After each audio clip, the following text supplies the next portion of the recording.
भारतीय सेना full form में है, आतंक के हर मंसूबे को बर्बाद करने को तैयार है।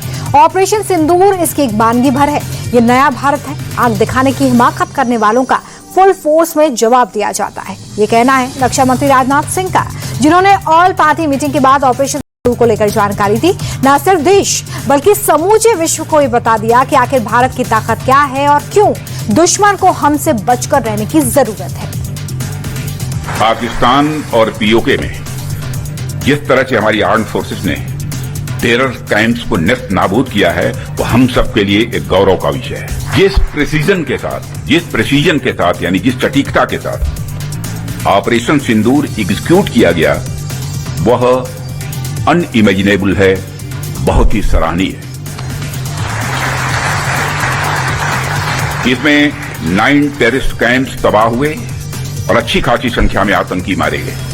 जिस तरह से इस ऑपरेशन को किसी भी इनोसेंट को नुकसान पहुंचाए बिना मिनिमम कोलेटरल डैमेज के साथ अंजाम दिया गया, वह इसलिए संभव हो पाया क्योंकि हमारे formidable and professionally trained armed forces के पास इक्विपमेंट भी हाई क्वालिटी के थे। अच्छी बात यह है कि ऑल पार्टी मीटिंग में एक बार फिर सभी विपक्षी दलों ने सरकार का समर्थन किया, सेना के पराक्रम की तारीफ की, लेकिन कांग्रेस चीफ खड़गे ने पीएम मोदी की बैठक में शामिल न होने पर निराशा जताई। उन्होंने कहा कि आतंक का हिसाब जिस तरह से किया गया उस पर सभी को गर्व है, मगर प्रधानमंत्री इस ब्रीफिंग में होते तो सभी को एक अलग लेवल की शक्ति मिलती। हम लोग इसको गंभीरता से लेके कोई प्रश्न उनको नहीं पूछा, एक वॉइस में सभी ने कहा कि आप आगे बढ़ो, हम आपको पूरी मदद करेंगे, हम आपके निर्णय के साथ हैं।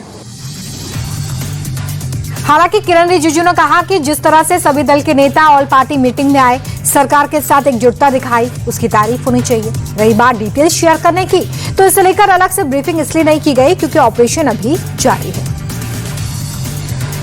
आज ऑल पार्टी लीडर्स का मीटिंग राजनाथ सिंह जी की अध्यक्षता में बहुत अच्छी तरह से हुई है। बहुत गंभीर विषय था, इसलिए सब ने गंभीरता से अपने बात को रखा है। सबसे पहले रक्षा मंत्री जी ने ऑपरेशन सिंदूर के बारे में पूरे लीडर्स को जानकारी दिया, परिस्थिति के बारे में, हालात के बारे में और सरकार का मंशा, सारे चीज़ों को लेकर के ब्रीफिंग हुआ। उसके बाद में सारे पॉलिटिकल लीडर्स ने अपने मत रखा, पार्टी का विचार को और सुझाव भी दिया है। वहीं कांग्रेस नेता राहुल गांधी भी इस ऑपरेशन को लेकर गदगद नजर आए। उन्होंने मीडिया से ज्यादा बातचीत नहीं की, लेकिन एक सुर में सेना के शौर्य को सलाम किया। राहुल गांधी ने कहा कि आतंकवाद को जड़ से खत्म करने की जरूरत है और हमें अपनी सेना पर गर्व है।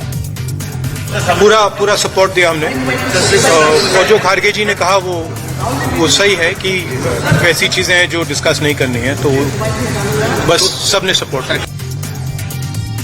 इन दिनों पूरे देश में ओवैसी के बयान सुर्खियों में हैं। वो जिस तरह से पाकिस्तान को घेर रहे हैं, उनकी तारीफ हो रही है। पाकिस्तान को लेकर ओवैसी का स्टैंड बिल्कुल क्लियर है कि सरकार की हर कार्रवाई का खुलकर समर्थन करेंगे और ठीक यही बात ओवैसी ऑल पार्टी मीटिंग के बाद भी बोलते नजर आए।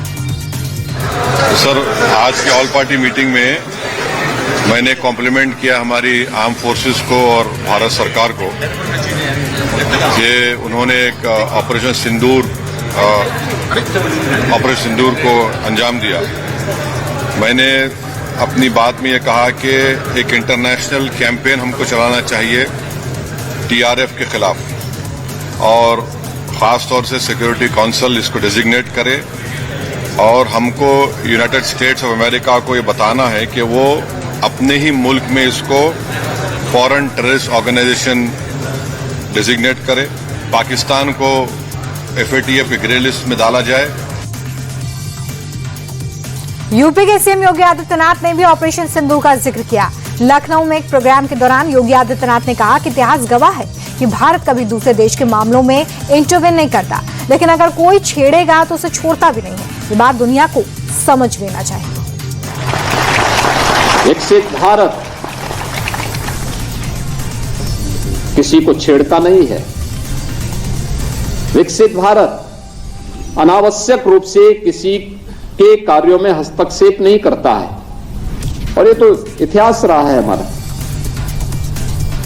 बेवजह हमने किसी देश के कार्य में कभी भी हस्तक्षेप नहीं किया, लेकिन अगर कोई हमारे आंतरिक मामलों में हस्तक्षेप करके हमारे नागरिकों को छेड़ता है, उनकी सुरक्षा में सेंध लगाता है, तो नया भारत जो विकसित भारत की आधारशिला बन चुका है वह उसको छोड़ता भी नहीं है, उसकी मांद में घुस करके उसको जवाब देता है।